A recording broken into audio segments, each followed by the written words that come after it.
100일 동안 불꽃 같은 사랑을 해서 혼전 임신을 해서 초스피드로 결혼을 했습니다. 그리고 정확히 3년 만에 성격 차이로 헤어졌습니다.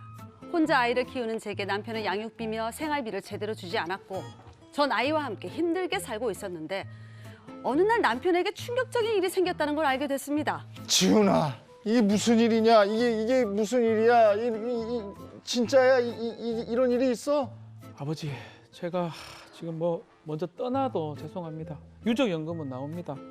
아버지 혼자 사시기에는 별 문제가 없을 거고요. 밥 잘 챙겨 드시고 건강하이소 아버지. 눈물 날 것 같아. 그렇게 남편이 세상을 떠난 후 전 남편의 유족연금을 시아버지가 타게 됐다는 소식을 듣게 됐습니다. 아버님, 예인 아빠 유족연금을 아버님이 다 타가셨다면서요. 어떻게 그러실 수 있어요?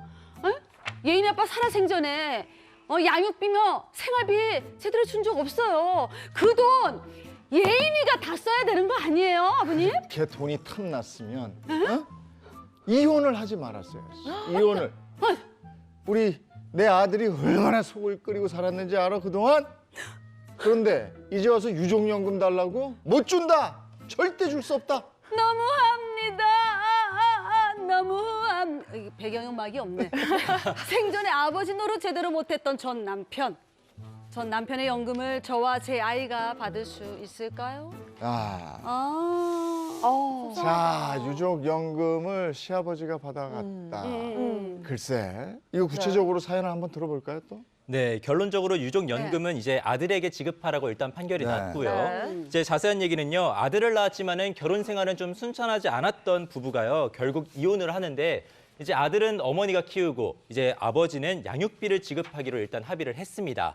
그런데 이 남편이 양육비를 보내지 않았고 연락을 끊고 살다가 간암으로 갑자기 사망을 하게 되는 겁니다. 이때 이제 남편이 암으로 사망하자 국민연금공단은요, 네? 이제 남편의 아버지를 유족연금 수급권자로 지정을 하고 결정을 하자 이때 이제 아내분이 미성년 아들이 유족연금 수급권자가 되어야 된다 이렇게 소송을 내게 된 겁니다. 네. 이 국민연금공단이 아버지를 유족으로 본 이유가 있었을 것 같은데. 네, 국민연금법하고 시행령에는요, 그 국민연금에 가입했던 자가 사망할 당시에 그에 의해서 생계를 같이 하고 있던 자를 국민연금을 지급받을 사람으로 규정을 하고 있습니다. 그래서 이제 이 아버지한테 유족연금이 지급돼야 된다라고 본 것이었습니다.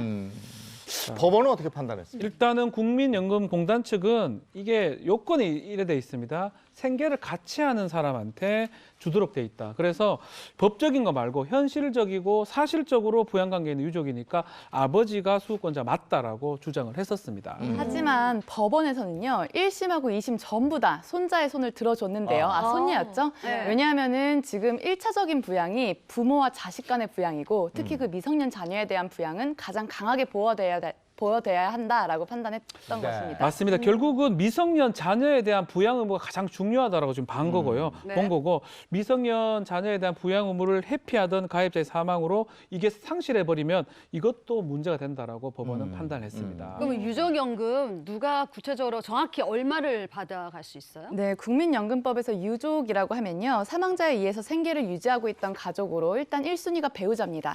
그리고 2순위는 자녀, 그 다음엔 부모, 그 다음엔 손자녀, 네. 그리고 나서는 조부모 순서로 이제 유족연금이 지급이 되는데요. 이 유족연금은 가입 기간에 따라서 결정이 되는데 10년 미만인 경우에는 기본 연금액의 40%, 10년에서 20년 사이일 때에는 50%, 그리고 가입 기간이 20년 이상일 때에는 60%를 지급받을 수 있습니다. 네. 국민연금의 장점이 구체적으로 어떤 거예요? 장점은 간단하게 세 가지로 정리를 할 수 있을 것 같은데요. 네. 먼저 물가가 올라갈수록 연금도 올라간다, 수급도 올라간다 이러고 네. 두 번째가 이제 소득이 이제 죽을 때까지 이제 연금이 지급이 되잖아요. 네. 그렇기 때문에 요즘에 100세 시대 평균 수명이 늘어나면서 이것도 늘어나고 있다 이렇게 보시면 되고 세 번째가 바로 소득이 적은 사람한테 유리하다는 겁니다. 이게 국민연금은 사회보장보험의 성격을 띠고 있기 때문에요. 이제 연금 보험료를 많이 지급하는 사람보다 적게 지급하는 저소득층에게 더 유리하게 설계가 돼 있습니다.